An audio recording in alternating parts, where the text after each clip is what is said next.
দেশের অন্যতম দরিদ্র মুখ্যমন্ত্রী শুভেন্দু অধিকারী জানেন কত সম্পত্তি রয়েছে তার ঝুলিতে। কোটি কোটি টাকার মালিক মুখ্যমন্ত্রীদের ভিড়ে এমন একজন আছেন যার মোট সম্পত্তি এত কম। দেশের মুখ্যমন্ত্রীদের সম্পত্তির তালিকা প্রকাশ হতেই শুরু হয়েছে জোর আলোচনা।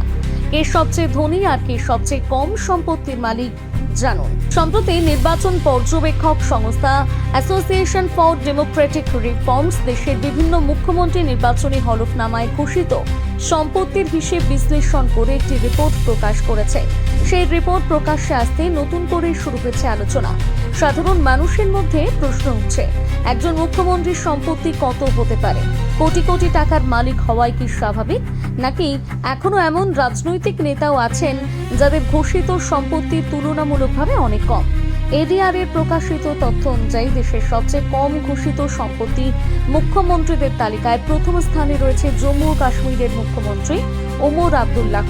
তার মোট ঘোষিত সম্পত্তির পরিমাণ 55,24,430 টাকা। এই তথ্য সামনে আসার পর অনেকেই বিস্ময় প্রকাশ করেছেন। এই তালিকায় দ্বিতীয় স্থানে রয়েছেন পশ্চিমবঙ্গের বিরোধী দলনেতা শুভেন্দু অধিকারী। রিপোর্ট অনুযায়ী তার ঘোষিত অস্থাবর সম্পত্তির মূল্য 24,57,600 টাকা এবং স্থাবর সম্পত্তির মূল্য 61,30,000 টাকা। সব মিলিয়ে তার মোট ঘোষিত সম্পত্তির পরিমাণ 85,87,600 টাকা। অর্থাৎ 1 কোটিরও কম সম্পত্তি নিয়ে তিনি দেশের অন্যতম কম সম্পত্তির অধিকারী রাজনৈতিক নেতাদের তালিকায় উঠে এসেছেন। একই তালিকায় তৃতীয় স্থানে রয়েছেন রাজস্থানের মুখ্যমন্ত্রী ভজন লাল শর্মা। তার মোট ঘোষিত সম্পত্তির পরিমাণ 1,46,56,666 টাকা। অর্থাৎ দেশের অনেক মুখ্যমন্ত্রীর তুলনায় তার সম্পত্তি তুলনামূলকভাবে কম। অন্যদিকে সবচেয়ে বেশি সম্পত্তির অধিকারী মুখ্যমন্ত্রীর তালিকায় সম্পূর্ণ ভিন্ন ছবি তুলে ধরেছে। সেখানে প্রথম স্থানে রয়েছেন কর্ণাটকের মুখ্যমন্ত্রী ডি.কে. শিবকুমার। এডিআর এর তথ্য অনুযায়ী তার মোট ঘোষিত সম্পত্তির পরিমাণ 1,413 কোটিরও বেশি। এই বিপুল সম্পত্তির পরিমাণ স্বাভাবিকভাবেই সবার নজর কেড়েছে। তালিকায় দ্বিতীয় স্থানে রয়েছেন অন্ধ্রপ্রদেশের মুখ্যমন্ত্রী এন চন্দ্রবাবু নাইডু। তার মোট ঘোষিত সম্পত্তির পরিমাণ 931 কোটি টাকা। দীর্ঘ রাজনৈতিক জীবনের পাশাপাশি ব্যবসা এবং অন্যান্য উৎস থেকে অর্জিত সম্পদের কারণে তিনি দেশের অন্যতম ধনী মুখ্যমন্ত্রীদের একজন হিসেবে পরিচিত। আর এর পরের স্থানে রয়েছে তামিলনাড়ুর মুখ্যমন্ত্রী শ্রী জোসেফ বিজয়ের নাম। তার মোট ঘোষিত সম্পত্তির পরিমাণ প্রায় 648 কোটি টাকা।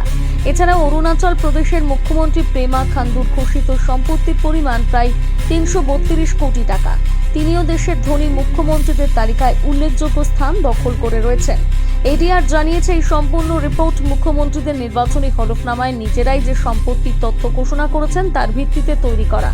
অর্থাৎ এখানে যে সম্পত্তির পরিমাণ উল্লেখ করা হয়েছে তা সংশ্লিষ্ট নেতাদের ঘোষিত তথ্যের উপর ভিত্তি করে প্রকাশিত। তবে এই রিপোর্ট প্রকাশের পর রাজনৈতিক মহলে এবং সাধারণ মানুষের মধ্যে নতুন করে আলোচনা শুরু হয়েছে। একদিকে হাজার কোটির সম্পত্তির মালিক মুখ্যমন্ত্রী, অন্যদিকে এমন নেতাও রয়েছেন যাদের ঘোষিত সম্পত্তি 1 কোটিরও কম। এই বড় ব্যবধান স্বাভাবিকভাবেই মানুষের কৌতূহল বাড়িয়েছে এবং বিভিন্ন মহলে নানা ধরনের প্রশ্ন তুলছে। আরো ভালো ভালো খবর দেখতে সাবস্ক্রাইব করুন বাংলা হান্টের ইউটিউব চ্যানেল। বাংলা হান্টের আরো খবর দেখতে নজর রাখুন। বাংলা খবর মানেই বাংলা হান্ট।